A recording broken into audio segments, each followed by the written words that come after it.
Hi అండి. Welcome back to one more mini blog. ఈరోజైతే నేను టమాటో పప్పు అలాగే పుంటికూర చేశాననమాట. టమాటో పప్పు వీడియో ఆల్రెడీ మన ఛానల్లో ఉంది. చూడని వాళ్ళు ఉంటే చూసేయండి. ఇప్పుడు పుంటికూర ఎలా చేస్తున్నానో చూపిస్తాను మీ అందరికీ.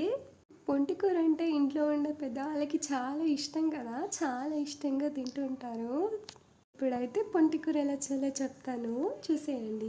ముందుగా పుంటికూరని తీసుకొని ఒక గిన్నెలో వేసుకొని దాంట్లో నీళ్ళు వేసుకొని బాగా ఉడికించాలి. బాగా మెత్తగా అయిన తర్వాత నీళ్ళు లేకుండా తీసి పక్కన పెట్టుకోవాలి.